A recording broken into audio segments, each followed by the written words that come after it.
জেলার বিভিন্ন প্রান্তে নানা অনুষ্ঠানে সাধারণ মানুষের ভিড় জমে। সেই সমস্ত মানুষের টয়লেট পরিষেবা প্রদানের জন্য ইন্ডিয়ান অয়েল পেট্রোনাস প্রাইভেট লিমিটেডের সিএসআর ফান্ডের 33.05 লক্ষ টাকা ব্যয়ে নির্মিত বায়ো টয়লেট জেলা পুলিশের হাতে তুলে দেওয়া হয়। মঙ্গলবার তমলুকের নিমতৌড়িতে জেলা পুলিশ লাইনের এক অনুষ্ঠানের মধ্য দিয়ে ইন্ডিয়ান অয়েল পেট্রোনাস প্রাইভেট লিমিটেডের কর্তৃপক্ষ জেলা পুলিশের হাতে বায়ো টয়লেটের চাবি তুলে দেন। आईपीपीएल एक जॉइंट वेंचर है इंडियन ऑयल कॉरपोरेशन और एक मलेशियन कंपनी है पेट्रोनस। दोनों फॉर्च्यून 500 कंपनी है, उनका एक जॉइंट वेंचर है। We are basically into LPG import terminalling at this place. We have a import terminal at Haldia, and since any business doesn't go without any tipping society along with us, accordingly we have also CSR projects. CSR projects we are doing related to the sanitation, education, and different kind of things we are doing, even water improvement, water provision and all. So under this CSR initiative, we got one of the cue from SP Tamluk, Honorable SP Tamluk, Mr. Bhattacharya, to provide a bio toilet.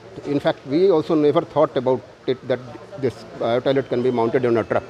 Somehow, with some thinking and some doing some R&D and taking a lot of help from him, Mr. Bhattacharya particularly, and we got into touch with one of the manufacturer who is also having a patent, and that is how we have come up with this bio toilet. In fact, we'll continue to engage into such kind of activities whenever requested, and thank you.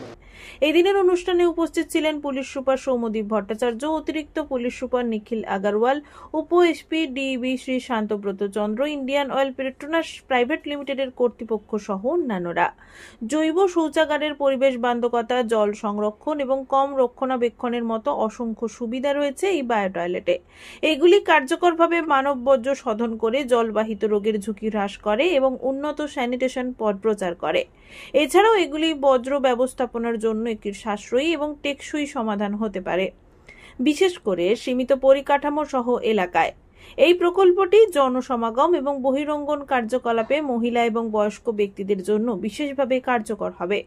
জৈব টয়লেটগুলি একটি বায়োডাইজেস্টার ট্যাঙ্কে anaerobic ব্যাকটেরিয়ার সাহায্যে কঠিন বর্জ্যকে পানি এবং গ্যাসে অর্থাৎ কার্বন ডাই অক্সাইড এবং মিথেনে পচিয়ে দেয়। এই প্রক্রিয়াটিকে বজ্রের পরিমাণ এবং জলের ব্যবহার উল্লেখযোগ্যভাবে হ্রাস পায়।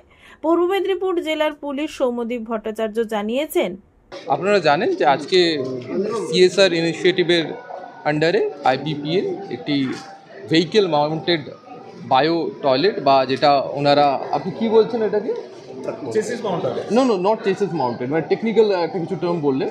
So not a bio toilet, it's a bio toilet but it's technologically upgraded. It's a technologically upgraded bio toilet. মানে নর্মালি যে বায়ো টয়লেটগুলো থাকে, এখানে ওনারা যে বায়ো টয়লেটটা তৈরি করেছেন, যে আপনার স্লাজটা জানেন, সেটা অলরেডি অটোমেটিক্যালি আপনার যে ব্যাকটেরিয়াগুলো রয়েছে সেটা কোনো ডিসচার্জের দরকার হবে না, সেই ব্যাকটেরিয়ার মাধ্যমে সেটা রিসাইকেল হয়ে যাবে। সো এটা একদিক থেকে যেমন আমাদের ওয়াটার কনজারভেশনে কাজে লাগবে, সেই একইভাবে যে ওয়েস্টগুলো থাকে, হিউম্যান ওয়েস্ট, সেগুলো বাকি পরিবেশের দূষণে বা কোথাও সেগুলোকে এফেক্ট করবে না।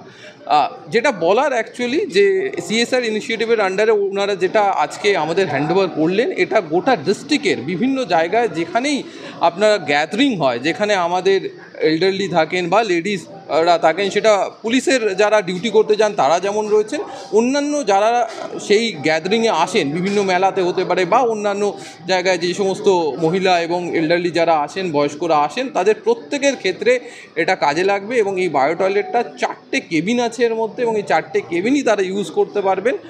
এর মধ্য দিয়ে যে আমাদের জেলার প্রত্যেকের যেমন সুবিধা হবে, বিশেষ করে বয়স্ক এবং মহিলারা যে রাস্তাঘাটে বা ক্রাউডেড প্লেসে তারা এই বায়ো টয়লেটটার সুযোগ নিতে পারবেন। এবং এর জন্য আমি বিশেষভাবে আইপিপিএল কর্তৃপক্ষকে ধন্যবাদ জানাবো যে তারা তাদের এই ইনিশিয়েটিভটা নিয়েছেন আমাদের জেলার কথা ভেবে। এটা আজকে তারা হ্যান্ড ওভার করছে। Thank you.